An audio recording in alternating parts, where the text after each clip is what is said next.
Muy buenos días, amigos de Bacanal. Mi nombre es Luis Hernández Asmitia, 6 de diciembre 2022, aquí ocupando temporalmente el espacio de nuestra amiga Karina de Rothman, que está haciendo unas cosas personales y me pidió que siguiéramos abordando el tema del globalismo y cómo esta agenda del globalismo se ha venido a implementar aquí en Guatemala. Han venido a cooptar por medio de personas que yo llamo traidores de la patria, porque han cedido nuestra soberanía y la toma de decisiones de nosotros como guatemaltecos, y han venido a cooptar al sector justicia, con operadores del sector justicia, a diputados, a ministros y a cuantos guatemaltecos ni siquiera respetan a su país y hoy puedo llamar traidores de la patria. Para esto traemos hoy a un invitado de lujo, a Ricardo Méndez Ruiz, presidente de la Comisión de la Fundación contra el Terrorismo. Muy buenos días, Ricardo. Buenos días, Luis. Es un honor estar junto a vos en este programa el día de hoy. Muchas gracias, Ricardo. Pues, Ricardo, contanos un poquito, que mucha gente no entiende lo que hoy por hoy estás haciendo en las diferentes batallas legales para poder recuperar esa Guatemala que muchos guatemaltecos cedieron a extranjeros y que eso lamentablemente viene a impactar a mucha gente. A ver, contanos un poquito cómo está la cosa. ¿Cómo no, Luis? Yo quisiera, precisamente para contestar tu pregunta, continuar desarrollando un poquito lo que dijiste al principio.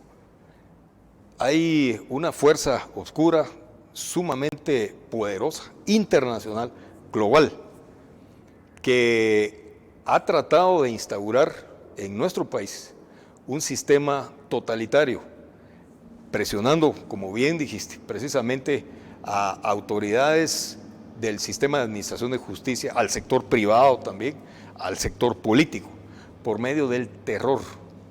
Eso fue lo que hizo la CICIG en Guatemala. Sembrar terror por medio de una dictadura judicial, una dictadura de jueces, que es la peor de todas las dictaduras que puede existir, la dictadura de los jueces. Y manipuló el Ministerio Público, como es de todo sabido, manipuló el organismo judicial, ¿verdad? Manejaba jueces, manejaba magistrados, la Corte de Constitucionalidad la capturó y la hizo trabajar para sí. Ahora, lo interesante de esto, Luis, es de qué manera, por medio del poder de la sociedad, por medio de la práctica del poder del entonces presidente de la República, Jimmy Morales, cuando él se dio cuenta que podía y que tenía que comenzar a ejercer el poder que por mandato popular se le otorgó en unas elecciones, él podía frenar ese avance de esa agresión marxista internacional globalista, como bien decís. Lo frenó con el apoyo de personas como vos, en ese entonces en el Congreso de la República, personas como nosotros, incluidos en la Fundación contra el Terrorismo, y de otras entidades también que pudieron y supieron sacar el pecho en un momento en el que el país lo necesitaba. Le hicimos frente a esa agresión globalista e incluso la expulsamos del país.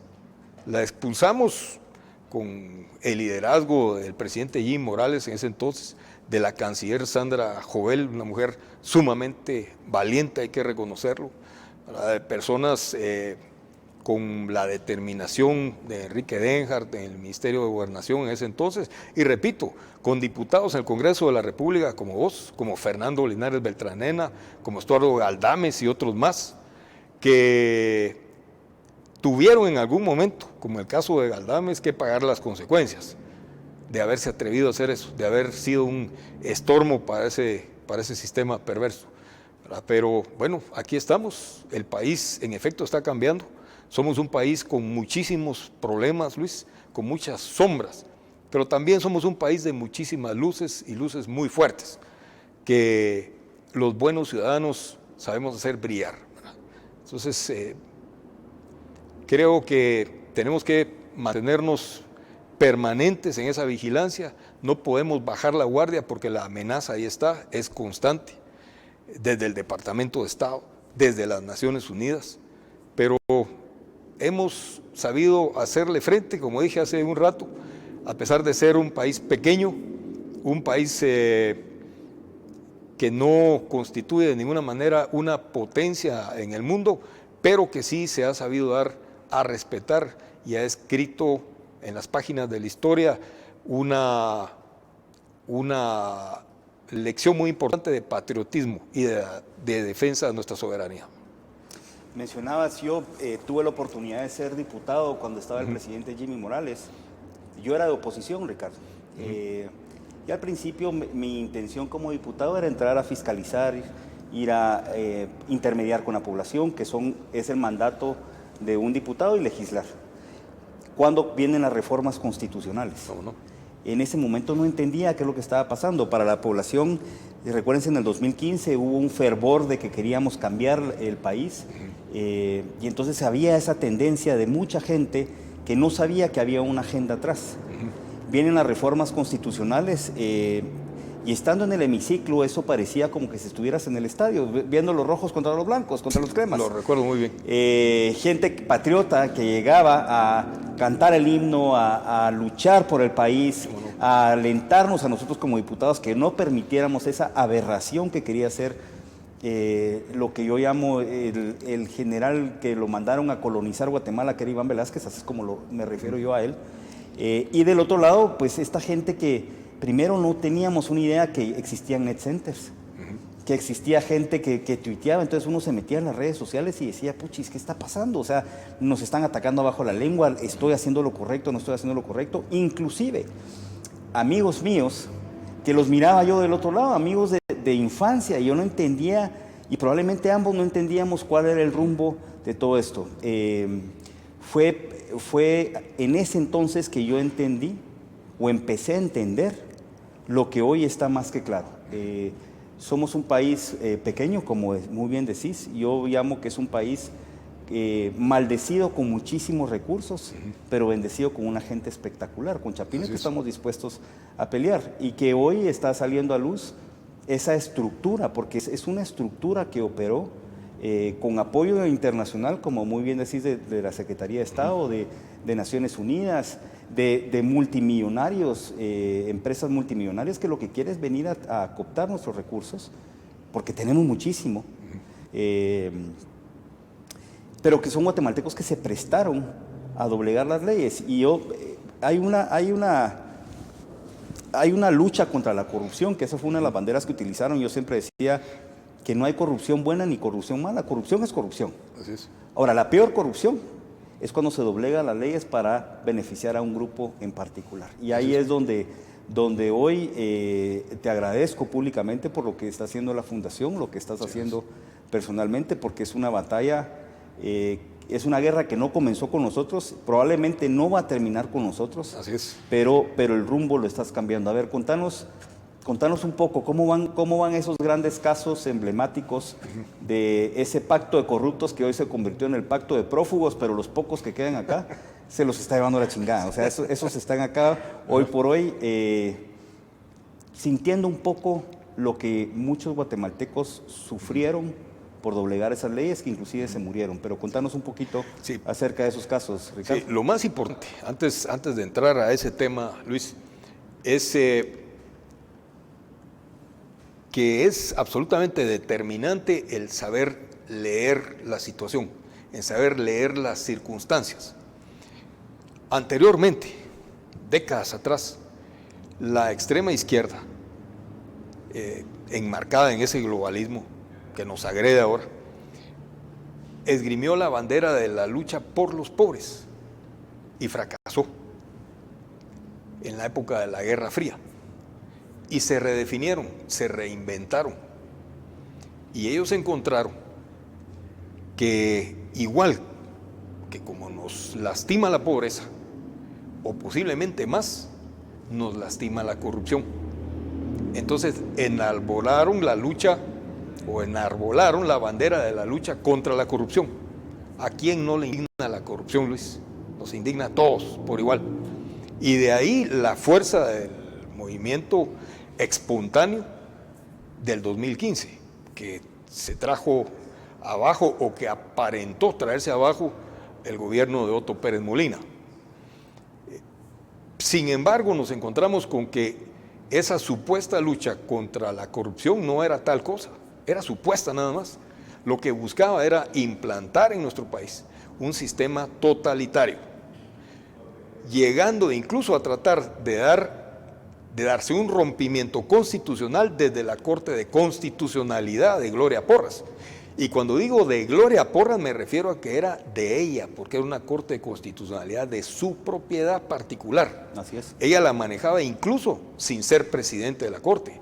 Ahí se hacía lo que ella quería y ella hacía lo que quería Helen Mack y lo que quería Todd Robinson. Ellos manejaban a Gloria Porras y Gloria Porras manejaba la Corte de Constitucionalidad. Recordate, ¿cuántas veces estuvo a punto de caer el presidente Jimmy Morales debido precisamente a la Corte de Constitucionalidad, al trabajo de zapa que ahí hacía Helen Mack y que hacía Jordán Rodas como procurador de los derechos humanos? Ahora, ¿qué es lo que está pasando? Vemos en una condición sumamente delicada a personajes que en ese entonces protagonizaron un papel de servilismo ante organizaciones como la CICIG, por ejemplo, ante personajes que perfectamente lo describís a Iván Velázquez como un virrey, un general que mandaron a conquistar un territorio que era Guatemala. Estas personas se pusieron como alfombra ante los deseos de Iván Velázquez, y entre ellos contamos a Telma Aldana, Juan Francisco Sandoval, jueces como Erika Ifán, Miguel Ángel Gálvez, Yasmín Barrios, el juez Carlos Ruano, por ejemplo, entre varios más, quienes ahora comienzan a sufrir las consecuencias de lo que hicieron en ese entonces, porque ahora están siendo perseguidos o van a ser perseguidos, como en el caso de Yasmín Barrios, por ejemplo, que está pendiente, por sus acciones ilegales, absolutamente irregulares durante el tiempo en que recibieron instrucciones de Iván Velázquez. Juan Francisco Sandoval hoy es prófugo de la justicia y de una manera muy merecida. El señor o el señorito le regaló 384 millones de dólares de nuestros impuestos. Eso equivale a más de 2.000 millones de quetzales, Luis, a una empresa corrupta en Brasil, porque se lo ordenó Iván Velázquez. Y nuestra Constitución dice, Luis, lo sabes mejor que yo, que nadie está obligado a obedecer órdenes ilegales. Sin embargo, él regaló 384 millones de dólares. Fuimos el único país de toda América que no recibimos nada con respecto a la que no recuperó el capital estafado y no recibió un resarcimiento. ¿Por qué? Gracias a que Telma Aldana decidió obedecer las órdenes de Iván Velázquez y no seguir el camino que siguieron todos los demás países en América Latina que recibieron, como acabo de decir, el capital defraudado más un resarcimiento de la empresa brasileña. No, ellos escogieron otro camino. ¿Por qué? Porque era para ellos políticamente interesante. Entonces, Telma Aldana consta que compró un edificio sobrevalorado para el Ministerio Público. Juan Francisco Sandoval está en este problema y en otros más, debido precisamente a lo que antes mencioné. La jueza Erika Ifán se dio a la fuga antes de ser capturada debido a que cometió varios delitos, entre ellos prevaricato. ¿Cómo fue posible que ella armara lo que se conoce como la multicausa y que pretendiera beneficiar a personas como Juan Luis Font y Juan Francisco Sandoval al adherir los casos de ellos dos a la multicausa para protegerlos? Por eso está prófuga ahora Erika Ifán. ¿Qué pasa con el juez Miguel Ángel Gálvez? Una persona que para agradar, que para congratularse con Iván Velázquez, para meter a una gran cantidad de gente a la cárcel ilegalmente, se inventa una figura legal que no existe, como lo es lo de la prisión provisional. Y así hay varios casos más que hoy pues son parte de la historia del país, una historia muy importante. Y lo más importante de lo que está pasando ahí, Luis, es que tiene que servir como ejemplo para esos operadores de justicia, ya sea trabajadores del Ministerio Público, fiscales, o jueces o magistrados, para que no se vuelva a abusar nunca del poder el poder, Luis, es efímero. El poder viene y el poder se va. Es correcto. Y hay personas que pareciera que no lo han entendido. Yo veo gente hoy en el Ejecutivo o sumamente cercanas al Poder Ejecutivo que pareciera que no entienden, que no han visto la lección reciente de la historia de nuestro país, que indica que el poder viene y el poder se va, y por eso no hay que abusar de él, porque entonces vas a ir a parar a la cárcel, Luis. Pero aparentemente hay gente que todavía no lo entiende, ¿verdad? Veamos el caso de José Rubén Zamora, un caso sumamente interesante, con muchísima vigencia, que no tiene relevancia solamente en cuanto al tema del lavado de dinero, que es por lo que Zamora está hoy en prisión y está siendo procesado, sino que tiene una relevancia sumamente importante también para toda la prensa. La prensa tiene que hacer una revisión moral de su actuación, tiene que revisarse, tiene que reinventarse, diría yo, la prensa nacional. Hace poco estaba yo platicando, precisamente la semana pasada, con dos periodistas de un medio de extrema izquierda.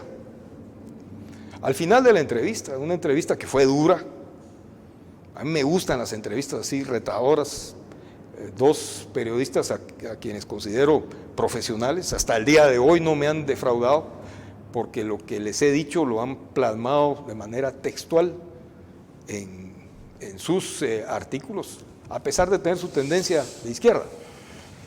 Pero les comentaba yo que yo aceptaba con mucho agrado sus preguntas cáusticas e incluso su crítica. ¿Por qué? Porque tienen la solvencia moral para hacerlo. ¿Por qué? Porque no son lavadores de dinero, porque no son extorsionistas. Esa es una prensa decente, como esta de aquí. Esta es una prensa decente, pero que no me venga a criticar a mí un delincuente como José Rubén Zamora o un delincuente como Juan Luis Font. Ellos no tienen la autoridad moral para hacerlo. Estas personas de las que te hablo, sí. Vos la tenés también. Karina Rothman también la tiene. Y ya que la menciono a ella, este es otro punto muy importante. Se habla de que hay una persecución a muerte, entre comillas, en contra de la prensa crítica hacia el gobierno de Yamatei. Y que por eso José Rubén Zamora hoy está preso. Pero más cáustico que José Rubén Zamora ha sido Karina Rothman en contra del gobierno de Alejandro Yamatei. Y Karina Rothman está tranquila. Tengo entendido que ahora está de viaje, gozando de vacaciones. Y regresará a sus vacaciones y seguirá criticando al gobierno de la República, muchas veces de forma muy merecida, porque ha cometido errores muy grandes. Ella es muy cáustica en cuanto al tema de corrupción, pero nadie la está persiguiendo. No están pretendiendo callarle la boca ni la están metiendo a la cárcel. Entonces la persecución en contra de José Rubén Zamora no es una persecución política. Y yo aquí no estoy defendiendo a Yamatei, ni lo conozco, ni me interesa conocerlo, mucho menos a Miguel Martínez. No tengo la más mínima relación con ellos dos, ninguna.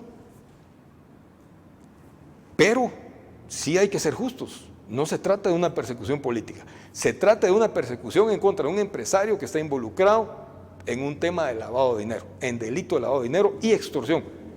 Punto. Nada más que eso. ¿Cuántos periodistas en el país no critican el día de hoy al gobierno de la República? Yo creo que son la mayoría. Y como dije antes, con sobrada razón. Pero no son víctimas de ningún tipo de acoso o de persecución. No hay que confundir una cosa con otra, ¿verdad? Lo que pasa, totalmente de acuerdo con vos, Ricardo, lo que pasa es de que es una estructura que hoy probablemente está golpeada. Es una estructura que muy bien, que por lo menos estamos de acuerdo, que nace o se fortalece en el 2015 y que se metió por medio de gente que le fue servil y que yo llamo traidores de la patria. Claro. A hacer sus fechorías, a terminar de conquistar o a tratar de ganar un país que no es de ellos, porque el país es de los chapines. Mencionabas de Gloria Porras. Gloria Porras, yo siempre he dicho que hay dos, para contar una buena historia tienen que haber dos ángulos de donde se cuenta. La elección de Gloria Porras como magistrada de la Corte Constitucional fue el Congreso de la República. Y en ese momento, en esa elección, y me recuerdo, yo acababa de tomar posesión como diputado, fue Todd Robinson el que llamó a diputados, diputado por diputado, claro, para que se eligiera a Gloria Porras. Cuando yo le contaba esto a miembros del cuerpo diplomático, no lo podían creer, claro, porque eso en cualquier otro país es un delito. No, aquí en Guatemala Todd Robinson vino, llamó a Gloria Porras, y Gloria Porras fue un artífice para que vinieran a cooptar el país. Es decir, sí hay una razón del por qué existió todo esto. Y era que eran estos colonizadores que creen que todavía siguen en la conquista para venir a robar un país que es espectacular. Así es. Pero que debe generarse un precedente, porque si no esto se vuelve a repetir. O sea, el precedente que están haciendo ustedes de una forma legal, haciendo una persecución legal, no política, como se debe hacer, ese precedente tiene que imperar. Y hablabas de la prensa, pues se dice que es el cuarto poder de un país. Yo me voy un poquito más allá. La prensa es lo que deja escrito los hechos que están pasando, y probablemente la historia va a ser esa prensa que es lo que dejó escrito, y por lo tanto no puede ser una prensa ideológica. Sí, podés tener tu ideología, pero podés criticar de una forma ideológica, pero a cierto límite, pero los eventos los tiene que escribir tal cual sucedieron, porque de lo contrario lo que son activistas, que es lo que paró siendo.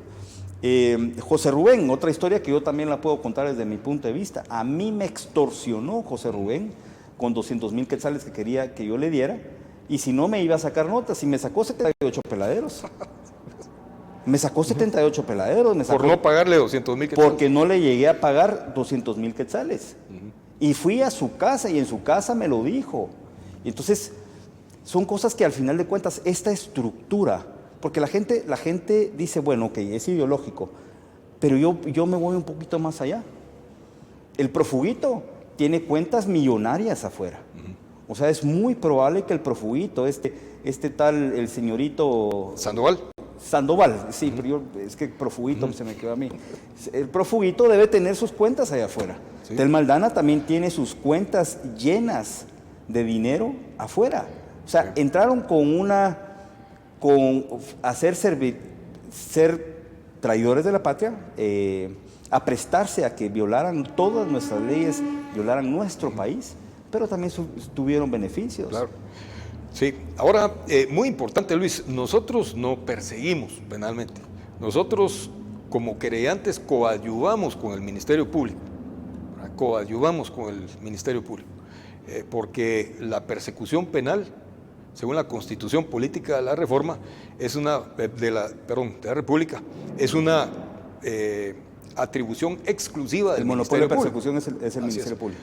Entonces, nosotros, como querellantes, ayudamos al Ministerio Público en algunos casos, varios de los cuales hemos mencionado anteriormente.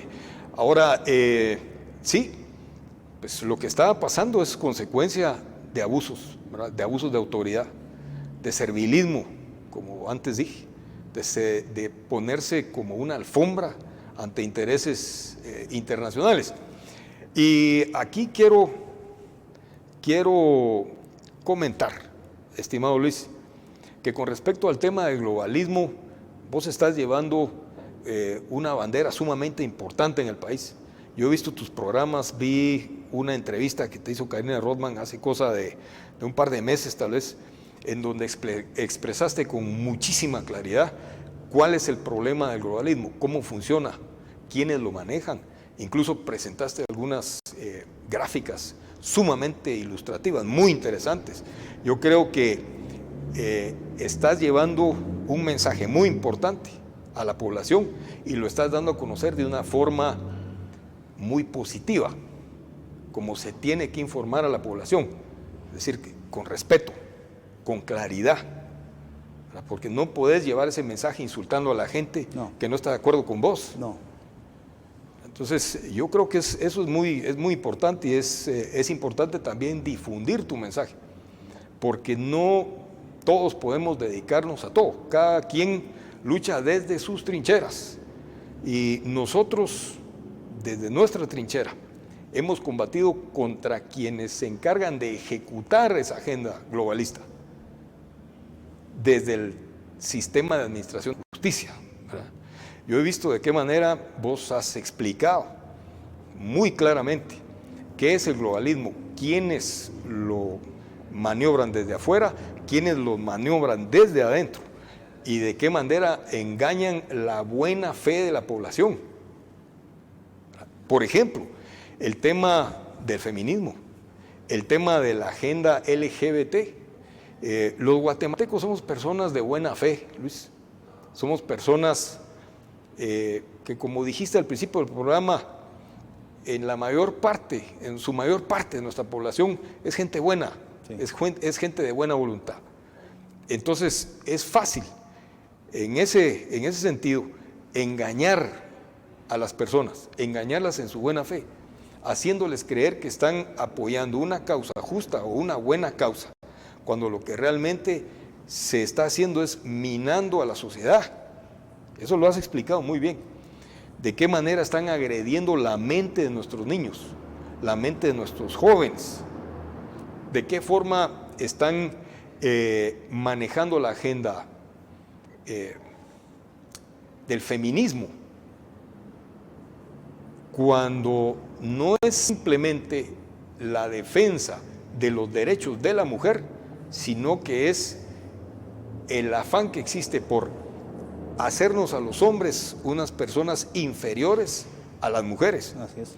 La agenda LGBT, por ejemplo, junto al feminismo, ¿qué es lo que persigue? Lo que persigue es dividir a nuestra sociedad para hacerla más débil y más permeable a una ofensiva. Y no es que yo sufra de una paranoia, Luis, sino que es la verdad, ya la historia nos lo enseña, de una ofensiva de extrema izquierda, comunista. Y aquí quiero yo parafrasear, como hablábamos antes del programa, a Juan Pablo II. El Papa Juan Pablo II dijo que el comunismo nos roba el alma, le roba el alma a la gente, y es cierto. Mira los países que están bajo regímenes comunistas, en primer lugar lo difícil que resulta salir de ellos. Mira Corea del Norte, mira Cuba, mira Venezuela. Venezuela lleva ya más de 20 años de sufrir una dictadura totalitaria, comunista. Mira de dónde sale el gobierno de Ortega en Nicaragua. Sale de un gobierno comunista, de ahí nace. Ortega es un producto de eso. Generalmente, Luis, las dictaduras de derecha, que sí las ha habido en América Latina, en Guatemala se dice que el gobierno de Romeo Lucas García fue una dictadura. Se dice que los 18 meses durante los cuales el general Efraín Ríos Montt estuvo en el poder fue una dictadura. Yo no estoy totalmente de acuerdo con eso, pero bueno, se dice. Stroessner en Paraguay, por ejemplo, Somoza en Nicaragua, por ejemplo, fueron periodos breves de las historias de cada país. Sin embargo, mirá, las dictaduras socialistas llegan para quedarse para siempre y destruyen el alma de los ciudadanos. Nosotros estamos en contra de eso y estamos decididos a impedirlo, cueste lo que cueste.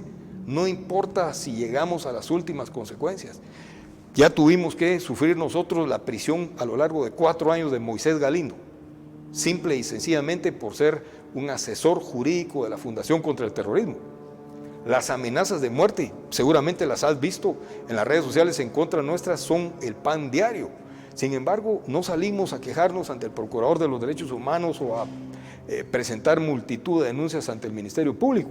Les hacemos frente como hay que hacerles frente, pues. No nos victimizamos tampoco, porque yo creo que gran parte de nuestra fuerza es precisamente el presentarnos fuertes, valga la redundancia. Pero esa es gran parte de nuestra fuerza, Luis, de la nueva derecha, lo que yo llamo la nueva derecha. Y no estoy hablando ahorita del tema político electoral, no. Estoy hablando de la política en el sentido griego de la palabra, si querés llamarlo así, no de política electoral. Pero la nueva derecha tiene que ser una derecha pensante, una derecha que esté consciente de que se lucha por el Estado de Derecho, la defensa de la vida, la libertad y la propiedad. Y se hace de manera serena, pero contundente, con la mente fría y sabiendo perfectamente cuáles son nuestros objetivos. Y que estamos luchando en un campo en el que estamos en desventaja. Tenemos al Departamento de Estado en contra nuestra.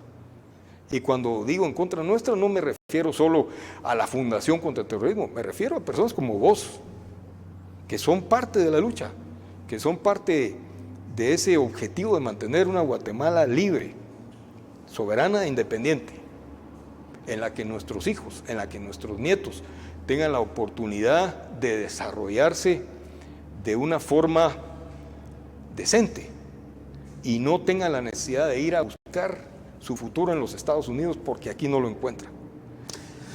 Mira, y el problema que tenemos, Ricardo, es, primero, yo siempre aplaudo y lo vuelvo a hacer, y reconocimiento público de la labor que están haciendo ustedes en contra de los operadores de justicia que se prestaron a esta agenda globalista, a vender nuestro país, a ceder nuestra soberanía, a ceder las decisiones propias de los guatemaltecos para el que les estuviera pagando mejor, porque no, ni siquiera, sí hay un tema ideológico, pero es al que le estaba pagando mejor, por ello se prestaron.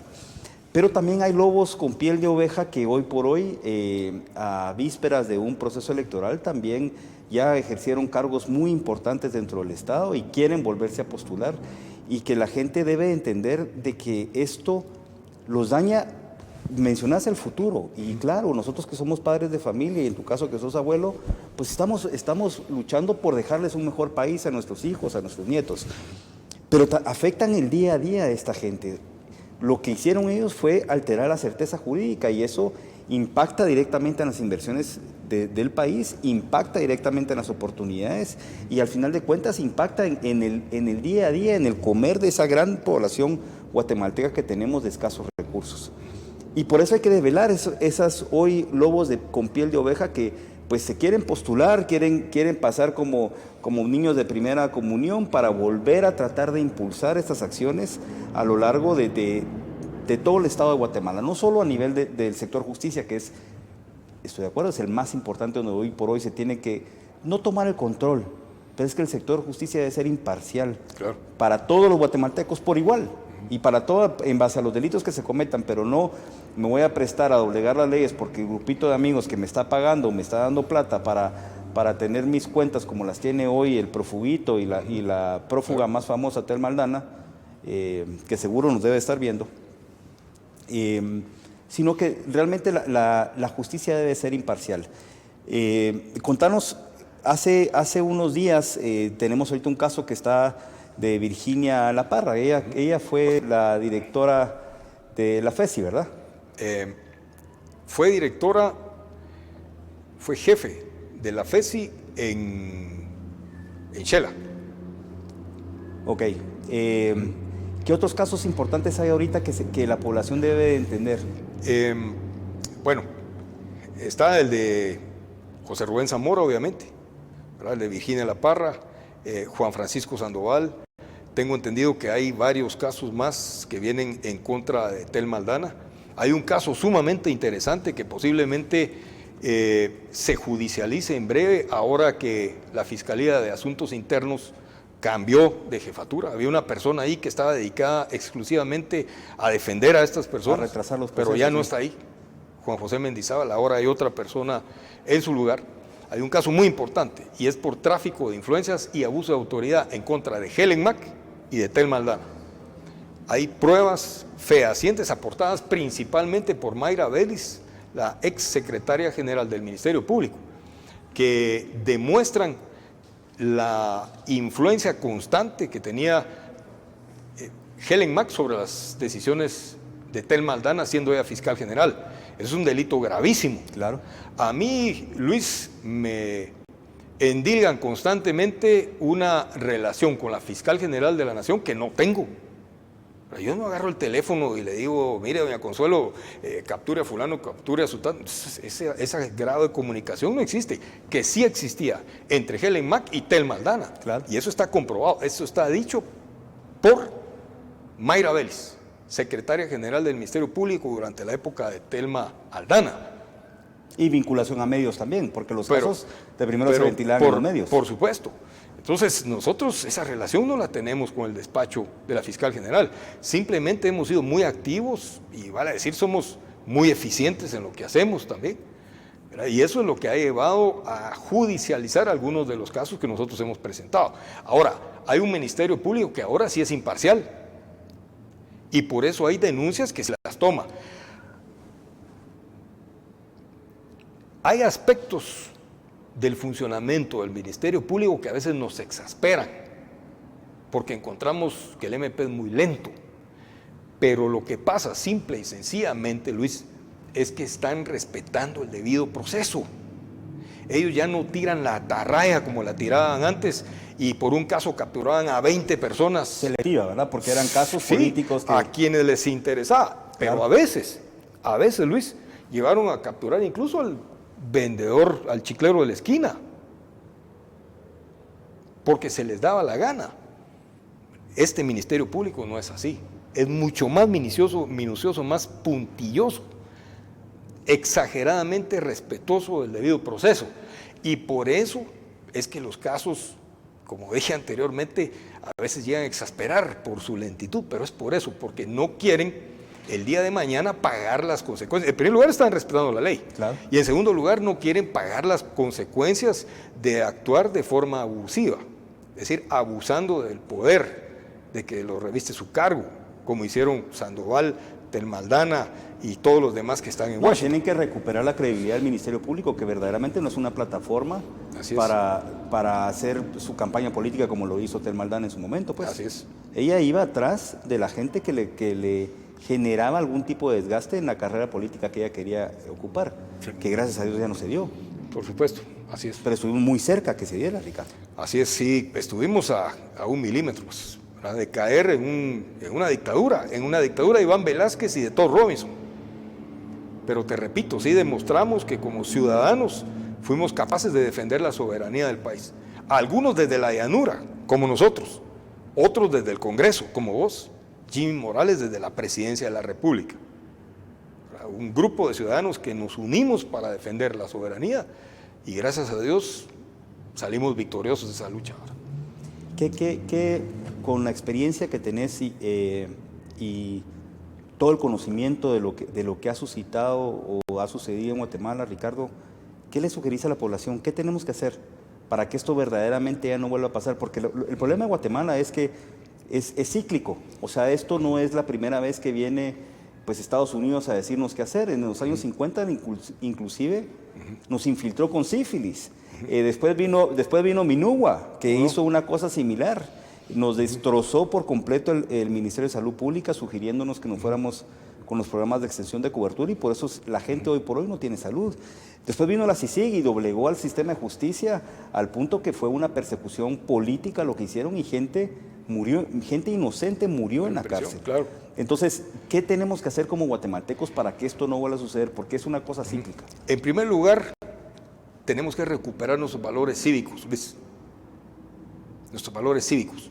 Tenemos que estar conscientes que lo que nos puede salvar es nuestro patriotismo, el amor a la patria, el amor a todo lo que es nuestro, el amor a esas más de 20 etnias que componen nuestra nación, defender la unidad de esa nación. Ese globalismo pretende que nos dividamos en muchas naciones, de ahí viene el plurinacionalismo. Eso es lo que pretende la nación plurinacional, dividirnos. ¿Qué era lo que querían hacer con la reforma constitucional? Por supuesto, exactamente. Entonces tenemos que defender esos conceptos. Y yo no odio, Luis, a los extranjeros. Claro que no. Pero creo que hay que ponerles un límite. No es posible que haya un grupo de embajadores aglutinados en el G13 que nos digan qué hacer, que por cierto, ojo, ya que los menciono, si te has dado cuenta, no han dicho una sola palabra a favor de José Rubén Zamora del G13. ¿Por qué? Porque saben exactamente qué fue lo que él hizo. Así es. La embajada de los Estados Unidos, como embajada, el embajador como embajador, no ha dicho una sola palabra a favor de José Rubén Zamora, porque sabe que es responsable. Aparte, son unos tontos en el Departamento de Estado, hay unos tontos ahí que han sido manipulados por gente como Helen Mack o por Edgar Gutiérrez y publican tweets sin ni siquiera saber posiblemente dónde está ubicada Guatemala en el mapa. Escriben un tweet porque alguien se lo pidió y ya estuvo. Pero la gente que está aquí, que sabe qué es lo que está pasando, no se ha pronunciado. Y perdón que haya divagado por ese lado, pero se presentó la oportunidad en este momento. Y retomando el tema, ¿qué es lo que tenemos que hacer? Permanecer vigilantes. Tenemos que permanecer vigilantes. Y aquí les recuerdo, antes tomaron la bandera de la lucha por los pobres, no les funcionó. Ahora tomaron la bandera de la lucha contra la corrupción y tampoco les funcionó, porque la gente se dio cuenta. Ahora yo exhorto a la ciudadanía, exhorto a la población a que se mantenga vigilante, se mantenga alerta y que sepa tamizar qué es lo que es cierto de lo que es falso, separarlo y formarse un criterio que vaya en beneficio de la familia, de su familia, porque si logran destruir la familia como lo quieren hacer, destruyen el país, destruyen el pilar fundamental de nuestra sociedad y destruyen el país, Luis. Bueno, Ricardo, yo verdaderamente te agradezco, te exhorto a seguir en esta lucha. Hace unos días vino aquí alguien al programa y nos decía de dónde venimos Guatemala. Escribió un libro, un doctor, el doctor Ramiro Bolaños, y decía, el éxito de un país, uno de los pilares más importantes, y son tres, para el desarrollo de un país, para que un país tenga éxito, es la distancia al poder. Y eso se define en cuánta gente lucha por su país. Y vos sos uno de esos luchadores que Guatemala te tiene que agradecer y que te exhorta a que sigas. Y le digo a los guatemaltecos que esta lucha no ha acabado. Muchos de mis amigos me decían, vos, pero mira, ahora que ya se fue la CICIG, ya se terminó todo. No. Al contrario, la CICIG nos permitía tener el conglomerado ahí, saber quiénes eran los actores de la CICIG, que la CICIG era un ente colonizador, pero hoy por hoy lo que están es se volvieron a esconder, porque son cobardes, porque huyen. Era más fácil identificarlo. Antes sí. Claro. Hoy huyen, se esconden, otros prófugos, pero la lucha continúa, esto no ha acabado, lo decía antes y lo vuelvo a repetir, esta lucha no comenzó con nosotros y probablemente no va a terminar con nosotros, pero Guatemala vale la pena y Guatemala vale la pena luchar por ella, somos chapines y siempre lo he dicho, no hay mejor persona que un guatemalteco en velar por los intereses de su propio país. Así es. Si no somos nosotros, ¿quién lo va a hacer? El que venga de afuera tiene otros intereses. Entonces, yo te agradezco mucho por haber venido al programa, Ricardo. No, gracias por la invitación, Luis. Y exhorto a los ciudadanos para que luchen por Guatemala. Es nuestro país, es rico en recursos, tenemos una población espectacular, pero la lucha continúa día a día. Seguimos en contacto. Que tengan un buen día.